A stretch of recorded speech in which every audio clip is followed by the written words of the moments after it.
It began with silence, broken only by the whine of desert wind sweeping across the dunes of North Africa. The year was 1942, and the Afrika Korps was in retreat. Rommel's men, once invincible, were now stranded in a sea of sand and failure. The British advance had cut their supply lines, the once proud panzers were running dry, their engines coughing for fuel.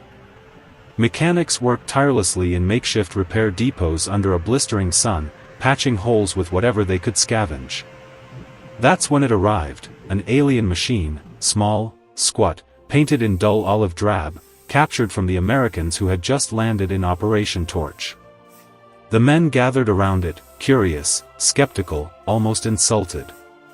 "This is what the Americans fight with," one of them sneered, wiping oil from his hands. The vehicle looked crude compared to their own sleek Kübelwagen, that tidy piece of German engineering crafted by Ferdinand Porsche's design team. Yet the curiosity was undeniable. When they opened the hood, something changed. Beneath its simple steel frame lay a kind of genius they had not expected, function over form, efficiency over elegance. One mechanic, Feldwebel Ernst Kohler, later wrote in his notebook, "It was ugly, yes. But everything had a purpose. Everything fit." What they saw was a mechanical language they had never been taught, pragmatism. The Willys MB Jeep, as it was called, was not built to impress, it was built to endure. Every bolt, every joint, every inch of its four-wheel drive system screamed reliability. Where the Kübelwagen's air-cooled engine required precision tuning, the Jeep's engine could be drowned, clogged, frozen, and still turn over. The Germans marveled as they examined the transfer case, the simplicity of the gear shift, the way the chassis flexed over rocks and craters without strain. One mechanic whispered, "It's not a car, it's a tool." For decades, Nazi propaganda had preached the supremacy of German craftsmanship. They believed their designs, complex, precise, and refined, were unmatched. But here, in the sand, under a tattered tarpaulin, that illusion began to crack. The Jeep was not elegant, but it was efficient, resilient, replicable. It didn't need perfection, it needed numbers. And that was something Germany could not match. As they took apart the captured Jeep piece by piece, they realized its secret was not technology, but philosophy.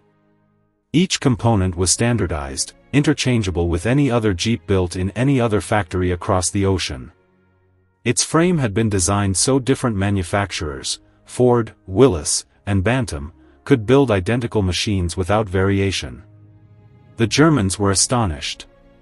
They had spent years handcrafting their war machines, each model a labor of skill. The Americans, by contrast, had built a machine anyone could build, repair, or replace. In that simplicity lay a devastating kind of genius. The numbers told the rest of the story. By 1942, Germany had produced just over 50,000 Kübelwagens. The United States, by war's end, would produce over 640,000 Jeeps. A 12-to-1 ratio that spoke louder than any speech. One German officer watching the inspection said quietly, "If they can build this many, we cannot win." The Jeep's secret wasn't in its steel, it was in its spirit. Designed in only 49 days at the dawn of America's entry into the war, the Willys MB was the physical embodiment of democratic engineering, practical, shared, scalable. Where German design pursued perfection through complexity, American design pursued victory through production. And the desert would become the proving ground of that philosophy. When Rommel's men tried to maneuver their light Kübelwagens across soft dunes, the tires sank, the frames shuddered. The Jeep, by contrast, climbed dunes like a mountain goat, its four-wheel drive biting into the sand, its low gear torque pulling through impossible slopes. It moved like it wanted to live, Kohler wrote later. Word spread quickly across the German lines. The Americans had a vehicle that could go anywhere, carry anything, and never break. Captured Jeeps became prized possessions, repainted with Bokenkreuz symbols and pressed into service. Even Rommel himself reportedly inspected one and remarked, "That is a soldier's machine." But beyond admiration, there was something else: fear. Because the Jeep wasn't just a vehicle, it was a message. It told every German mechanic and officer who touched it that they were fighting a nation not of engineers, but of industrialists, a nation that could outproduce, outrepair, and outlast them. The American Jeep was not better because it was stronger. It was better because it was enough. Its parts could be replaced in minutes. Its engine could be stripped and rebuilt with a wrench and a hammer. Its tires, its seats, its canvas top, all made to be swapped, shared, and mass-produced. To the German mind, trained to see craftsmanship as an art, it was heresy. But to the American soldier, it was salvation. U.S. Army historian Hugh M. Cole would later write, "The Jeep did not win battles by itself, but without it, the armies would not have reached them." General George C. Marshall went further, calling it America's greatest contribution to modern warfare. And for the German mechanics in the desert, it was a revelation wrapped in humiliation. They realized, for the first time, that they were not losing because they lacked courage or training. They were losing because the enemy could replace what they could not. In that moment, under a canvas tarp and a desert sun, Nazi ideology cracked, not from bullets, but from a bolt.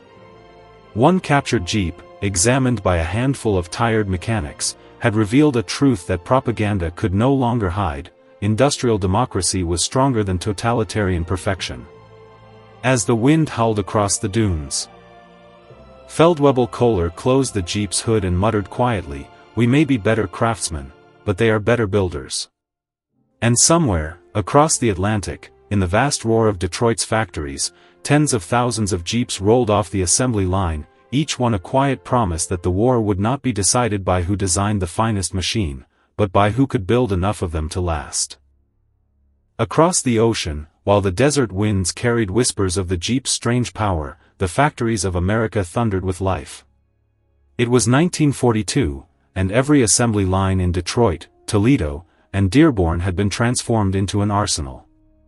The smell of oil and hot metal filled the air as thousands of workers, men, women, immigrants, farmhands, labored side by side. In the Willys Overland plant in Toledo, the rhythmic clang of steel echoed through the vast hangar. Sparks showered from welding torches as frames rolled forward on conveyors that never stopped, not even at night. Posters on the walls declared, "Every Jeep built brings our boys home sooner." In a corner of the plant, a foreman shouted above the din, "Keep it moving." Every 90 seconds, another one rolls out. And they did. Each minute, another Jeep took shape, bare chassis transformed into something alive, its form rising from nothing like a promise of victory. What astonished visiting officers wasn't just the speed, but the simplicity. Every part was labeled, catalogued, standardized. The same bolt that fit in a Jeep built in Ohio would fit perfectly into one built in Michigan or California. The same wrench could tighten every nut. The same parts could repair any machine anywhere in the world. This was not just production, it was orchestration. Ford Motor Company, with its legendary River Rouge complex, joined the effort. Engineers who once built luxury sedans now assembled battle machines. Each Jeep rolled out identical, flawless in function if not in beauty. Henry Ford himself, though aging and distant, understood the symbolism. The Jeep was democracy made mechanical, an army of parts united by purpose. Reporters visiting the plant described it as a living river of steel. But behind the noise, there was something almost sacred, a quiet pride that ran through every worker's heart. Many had brothers or sons fighting overseas. Every rivet hammered, every tire mounted, felt like an act of defiance against tyranny. "We're not building cars," one worker said. "We're building freedom." The United States had mastered something Germany never truly grasped: scale. Where German engineers built masterpieces, Americans built miracles by the million. The Jeep became the first truly global vehicle, produced by multiple companies to identical specifications, shipped in crates across oceans, assembled in the mud by mechanics who might never have seen a car before. It was a machine without ego, designed not to impress, but to endure. Back in North Africa, Rommel's supply lines stretched thinner each day. For every German tank destroyed, there were fewer replacements. For every Kübelwagen lost, there were no spares. Meanwhile, Allied convoys delivered thousands of jeeps every month. The desert became a sea of olive drab. The British 8th Army used them as reconnaissance vehicles, the Americans as command cars, the Free French as ambulances. Even the Red Army, receiving shipments through Lend-Lease, began calling it the Little Hero. A Soviet officer once remarked, "We have no road, but the Jeep finds one." The Germans noticed. In captured documents from 1943, reports described the Jeep as astonishingly capable and constructed with brutal simplicity. One Wehrmacht officer wrote bitterly, "Where one of our vehicles fails, 3 of theirs arrive." But what the Germans couldn't see was the invisible network behind it, the logistical miracle that made every Jeep possible. Across the United States, railcars carried crates of parts from coast to coast. Every foundry, every machine shop, every small subcontractor contributed something: bolts, tires, canvas, springs. Housewives collected rubber. Farmers donated scrap metal. It wasn't a single company, it was an entire nation building a machine of liberation. When the first jeeps rolled off the docks in Casablanca, the German intelligence bureau underestimated their importance. They saw them as light personnel transports, not realizing they were watching the blueprint of industrial warfare. Soon, Allied commanders began to shape entire strategies around their mobility. General Eisenhower later said, "The Jeep, the Dakota, and the landing craft were the 3 tools that won the war." But in 1942, that truth was only beginning to dawn. The Desert Campaign became a study in contrast, German precision versus American abundance. When a Kübelwagen broke down, it had to be towed back to base, repaired by trained engineers, sometimes cannibalized for parts. When a Jeep broke down, soldiers fixed it on the spot, often with nothing more than a hammer, a wrench, and a smile. A Jeep could be pulled from a ditch, patched with wire, and back in motion in an hour. Its parts were so interchangeable that soldiers joked you could build a working Jeep from 3 broken ones. It wasn't a joke, it was the design philosophy. And that philosophy was changing the nature of war. The Wehrmacht had always believed in superiority through technology. The Americans were proving superiority through adaptability. In one documented incident near Tunisia, an American column lost 3 jeeps in a minefield. Within hours, mechanics built a 4th using salvaged parts from the wrecks. The next morning, they drove past the smoking Kübelwagens left behind by retreating Germans. A British correspondent wrote, "The Jeep is more than transport. It's a living thing, stubborn, tireless, loyal." By late 1942, the Jeep had become a symbol of a new kind of warfare, industrial, flexible, democratic. While German designers were still debating improvements to their models, American factories simply built more. The sheer volume began to suffocate the Reich's ambitions. German intelligence officers, analyzing captured production data, were horrified. "They produce in a month what we do in a year," one report stated. And worse, their machines worked anywhere, in the desert, the jungle, the snow. As American soldiers drove their jeeps deeper into Axis territory, the psychological shift deepened. The Germans began to see their defeat not as a matter of courage, but of mathematics. Every destroyed tank, every broken truck, was one less piece of a puzzle they could no longer complete. Meanwhile, the Americans could always replace theirs. Even as the Jeep became a weapon of mobility, it also became a teacher. Mechanics and officers studying it learned lessons that would echo far beyond the war: simplicity, modularity, standardization. Those lessons would later rebuild nations. But in 1942, the world was only beginning to understand. Back in the Willys plant, as another Jeep rolled off the line, a worker marked its serial number on the logbook and whispered to himself, "Somewhere, this one's going to save someone's life." He was right. Thousands of times over. And as the sirens of the night shift wailed across Toledo, the city pulsed like the heartbeat of a continent in motion. By 1943, the Jeep was no longer just a vehicle, it had become a symbol rolling across continents, an icon painted in dust and fuel. From the dunes of Tunisia to the forests of Sicily, it carried commanders, medics, radio operators, and wounded men alike. It was there when Eisenhower planned his landings, when Montgomery's scouts charted the next advance, when Patton barked orders through clenched teeth. The Jeep was everywhere, and so were its echoes. But as the Allies moved north, toward Italy and the heart of Europe, another story unfolded, one not written in battle reports, but in quiet conversations between soldiers and the captured men who had once called themselves the masters of engineering.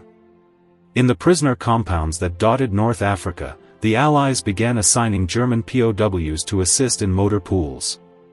Among them were mechanics, former drivers, engineers from the Afrika Korps who had once sworn by the superiority of the Kübelwagen.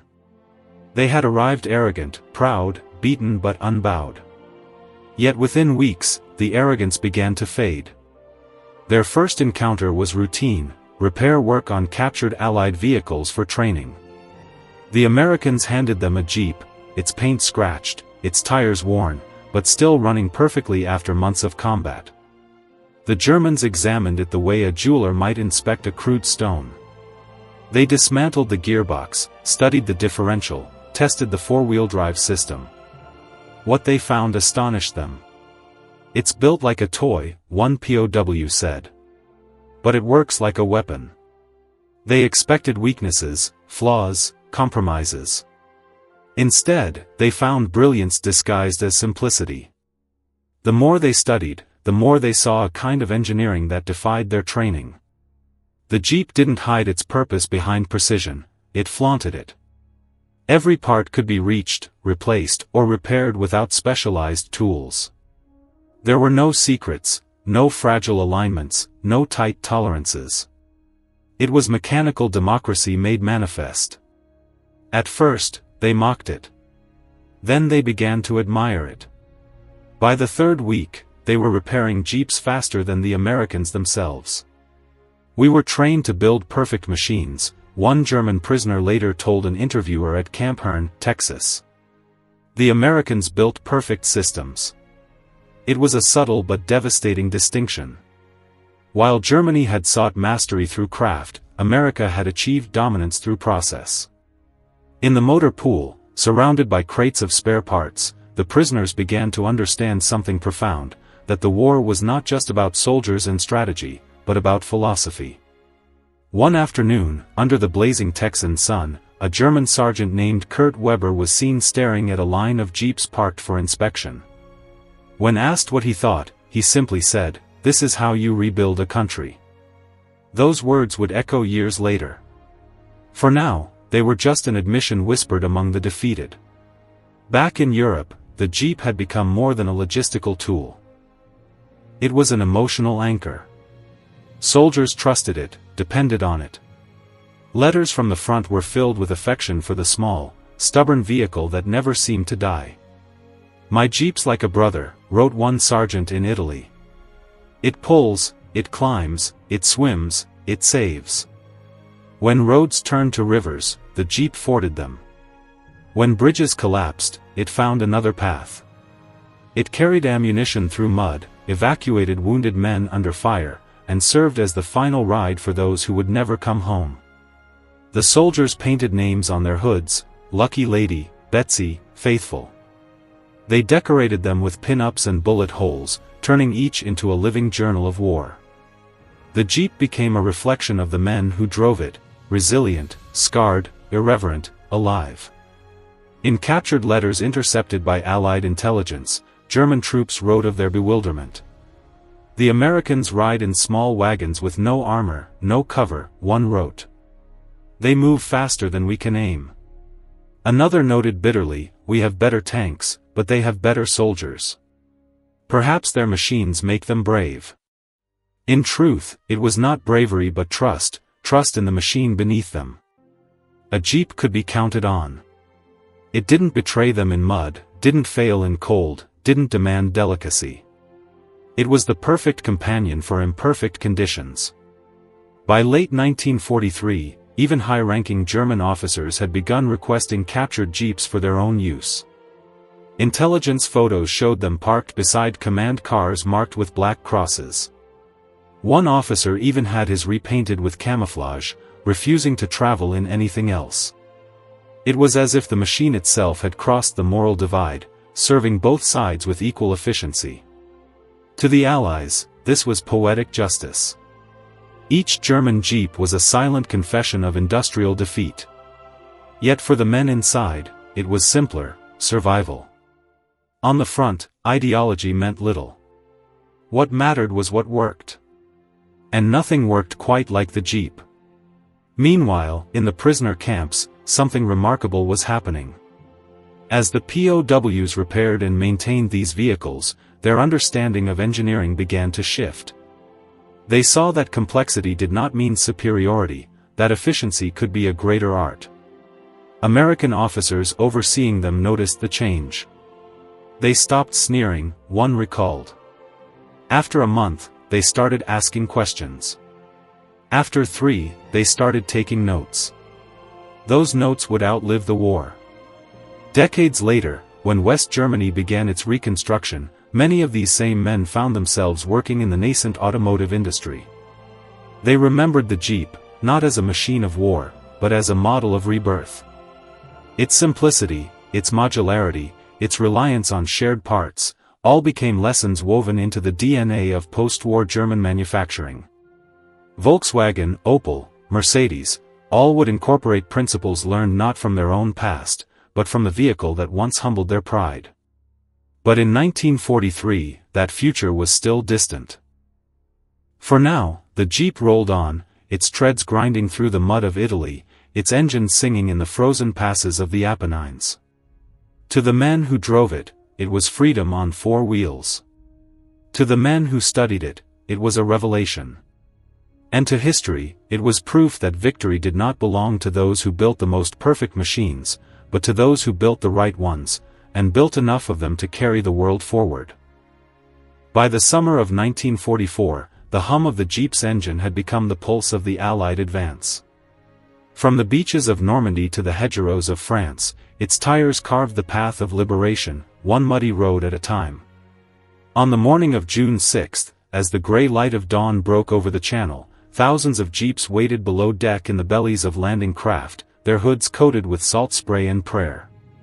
Soldiers leaned against them in silence, checking rifles, staring toward a horizon filled with smoke and fear. When the ramps dropped and chaos erupted, those same Jeeps were the first to roll onto the sand. Their engines coughed through gunfire, their wheels spinning in the surf as men shouted, stumbled, fell, and rose again. For every beachhead captured, a Jeep followed, hauling wounded, ferrying ammo, dragging men from fire. In the chaos of Omaha, one Jeep was seen towing a trailer filled not with supplies but with men who had survived the first wave. Its driver, a farm boy from Kansas, had lashed them to the trailer with ropes, shouting, "Hold on," as machine gun fire tore around him. Somehow, he made it to cover. When reporters later asked what kind of vehicle could survive that kind of hell, he simply said, "Mine did." The Jeep had become the most trusted companion of the invasion, small enough to weave through carnage, strong enough to climb over the ruins. Commanders rode in them to the front, chaplains used them as mobile altars, medics turned them into makeshift ambulances. Every part of the Allied advance was tied to its wheels. German soldiers, watching from the cliffs and villages, couldn't comprehend it. They had prepared for tanks, artillery, armor, but not this endless tide of small machines that never stopped coming. Each one looked almost insignificant, yet their numbers were overwhelming. Behind every Sherman, there were 3 Jeeps. Behind every supply line, there was a fleet of them carrying food, ammunition, radio gear. The Wehrmacht was witnessing industrial inevitability made visible. A war of attrition had become a war of production, and Germany was losing both. On the roads of France, broken Kübelwagens littered the ditches. Mechanics struggled to find replacement parts, often scavenging from wrecks, while American crews simply opened new crates marked Jeep Assembly Kit, ready for field use. It was logistics as warfare, efficiency as a weapon. When Allied troops entered liberated towns, the Jeep was often the first American symbol the civilians saw.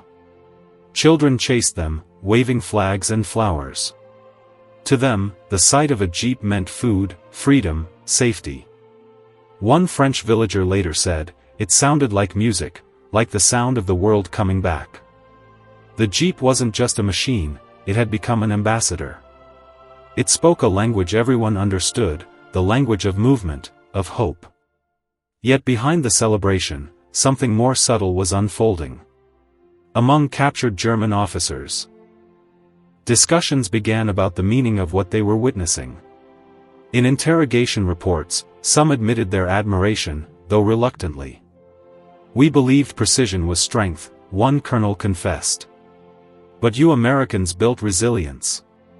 That is harder to defeat."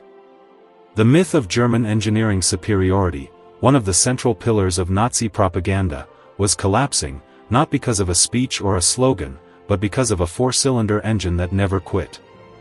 Hitler's dream of domination through technological mastery had met its quiet nemesis, a 2,200-pound machine that could be lifted by 4 men, repaired with a wrench, and built by the millions.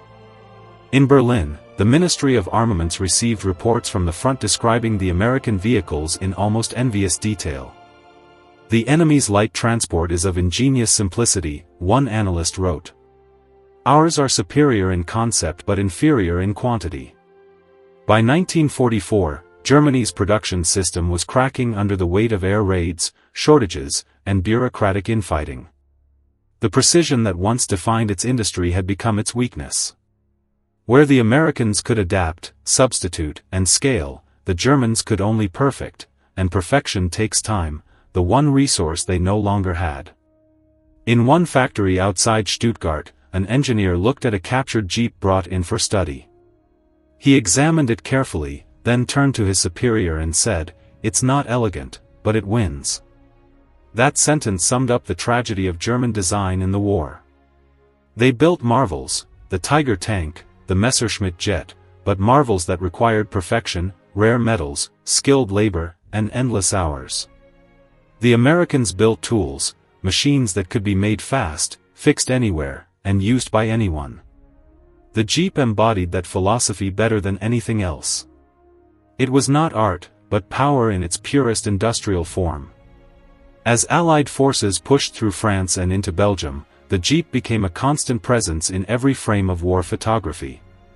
It carried generals through bombed-out towns, radio operators through rain-slick fields, correspondents through shattered villages. The world watched, in newspapers and newsreels, as this humble vehicle became the face of a mechanized democracy on the move.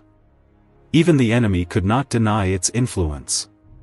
At the end of 1944, as the Battle of the Bulge raged, German intelligence intercepted a message describing a new shipment of Jeeps heading to the front.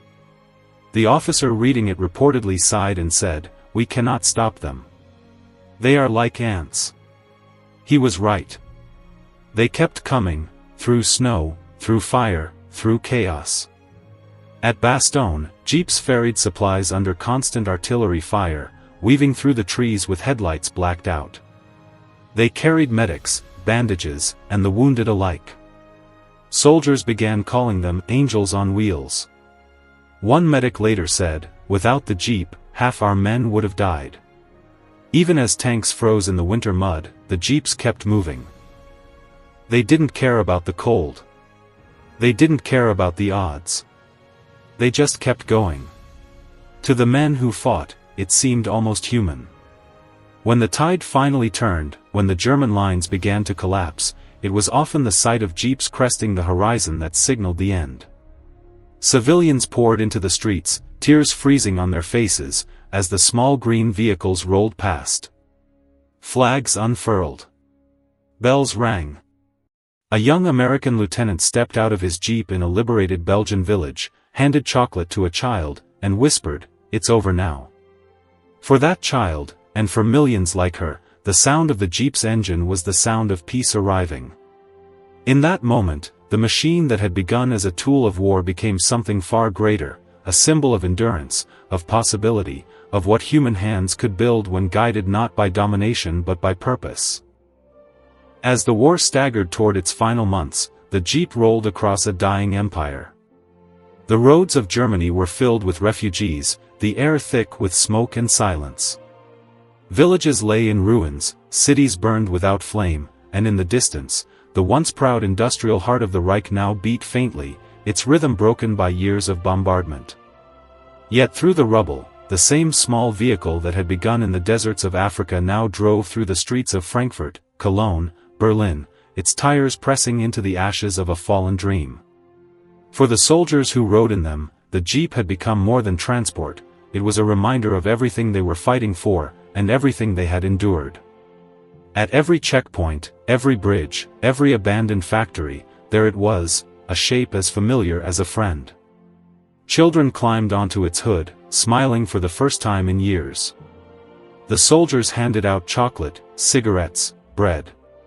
For a moment, the engine's hum was not a sound of war, but of something returning, life, perhaps, or hope. Among the captured German troops, now prisoners scattered in camps from France to Texas, the Jeep remained a constant presence. At Camp Herne, the same prisoners who once studied the vehicle in disbelief were now responsible for keeping the fleet running. They oiled its axles, changed its spark plugs, replaced its tires. But what they were truly repairing was something invisible, their own understanding of what strength meant. Many of these men had grown up in a culture that worshipped precision and hierarchy, that believed the measure of a machine reflected the measure of its maker. Yet here, in the dust and heat of America, they found that greatness could lie in simplicity, in the willingness to make things that worked for everyone, not just the elite. The Jeep, they realized, was not just a tool of war, it was an idea.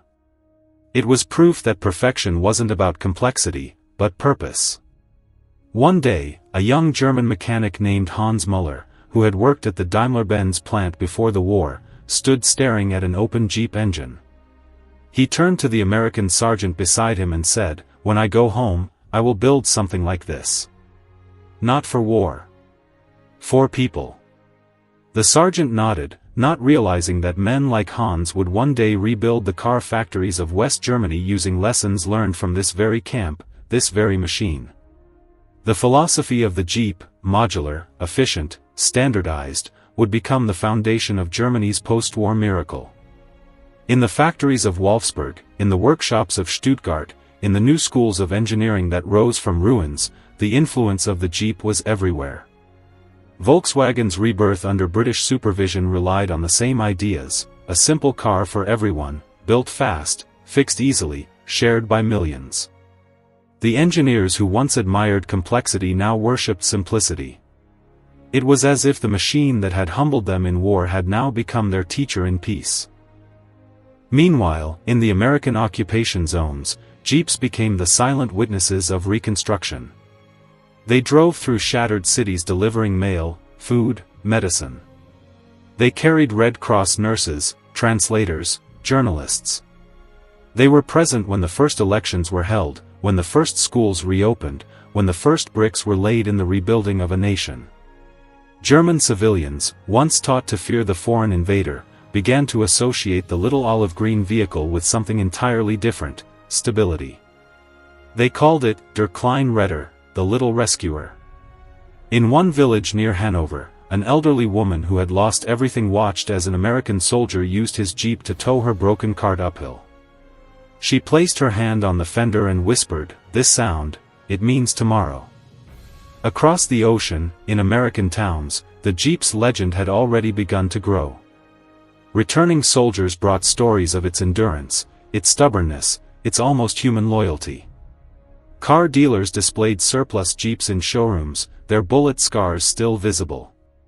Families bought them for farms, for forests, for freedom. The machine that had conquered continents now conquered peacetime with the same quiet confidence. In newsreels, General George C. Marshall called it America's greatest contribution to modern warfare, but by then, it had already transcended war. It had become a universal symbol of resilience, of practicality, of the democratic spirit made mechanical. Even in Soviet archives, officers studying Lend-Lease equipment admitted grudging respect. "It is not beautiful," one wrote, "but it is immortal." In Germany, the myth of engineering superiority had been broken, replaced by something humbler but far more enduring: respect for function over form, process over perfection. The defeated mechanics of the Wehrmacht now repaired American vehicles in exchange for food and shelter, their hands learning new habits. They measured not precision but reliability. They learned to think in terms of systems, not masterpieces. That mental shift would define their generation, and their children's. When the Wirtschaftswunder, the economic miracle, began in the 1950s, it was driven by men who had once turned wrenches on jeeps under foreign flags. They carried with them not shame, but understanding. The machine that rolled across their soil in conquest had left behind a blueprint for renewal. In interviews decades later, veterans of the Afrika Korps remembered the moment they first saw the jeep. "We thought it was crude," one said. "We were wrong. It was genius." At the 1998 reunion in Munich, gray-haired men in old uniforms gathered under the same desert flag they had once saluted. Among them was a small display, photographs of jeeps in Africa, Sicily, France. Beneath them, a handwritten note: "We never had vehicles like this." It was not bitterness, it was admiration. They had come to see that the war they fought had been decided not by courage or cunning, but by the power to build, to adapt, to endure. In the end, the jeep had become something far larger than anyone could have imagined. It was the sound of industry finding its conscience, the image of freedom rendered in steel and rubber. It had shown the world that progress is not about domination, but connection. That a machine can teach humanity what pride cannot. As the veterans of both sides faded into history, the jeep remained, still on roads, still climbing mountains, still carrying people through the unknown. Its shape may have changed, its name evolved, but its soul, the same soul that drove through fire and fear, endured. A testament not just to what was built, but to what was learned. Long after the guns fell silent, long after the smoke of Europe's cities had cleared and the flags of occupation had been folded away, the jeep continued its journey, not as a weapon, but as a witness. It rolled into the post-war world carrying the memories of a generation that had seen both destruction and rebirth. On every continent, from the plains of Kansas to the ruins of Dresden, its familiar silhouette became a reminder of endurance, the small, defiant machine that had crossed oceans and empires, carrying more than men. It had carried the very spirit of modernity. In the years that followed, as nations rebuilt, the jeep became a bridge between worlds once divided by hate. In Germany, the lessons learned from its design became the foundation for a new kind of industry, one that valued reliability over arrogance, collaboration over isolation. Engineers who had once studied the vehicle as prisoners now lectured on mass production and modularity. In classrooms from Stuttgart to Munich, they taught a new gospel of engineering: keep it simple, keep it strong, make it for everyone. Those lessons found their way into the assembly lines of Volkswagen, Opel, and BMW, into the machines that would one day redefine "made in Germany" not as a symbol of conquest, but of craftsmanship reborn. And in that quiet evolution, the jeep's legacy lived on. Across the Atlantic, its legend grew with each passing year. The veterans who had driven it through war now took their children camping in peacetime, teaching them how to shift gears on dirt roads and riverbanks. The same machine that had thundered through the deserts of Africa now idled beside lakes, under stars. It had been designed for battle, but it was reborn as a companion to freedom. Advertisements in the 1950s showed families smiling behind the wheel of civilian jeeps, their slogans promising adventure and independence. What had once been the hum of war became the hum of discovery.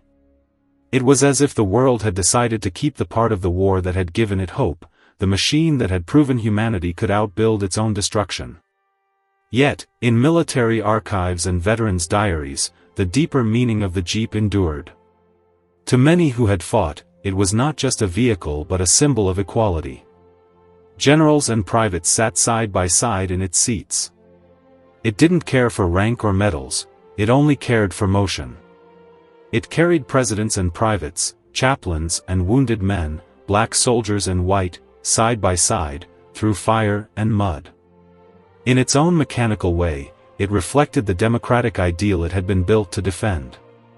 During the war, one officer had remarked, "The Jeep doesn't know who's in charge.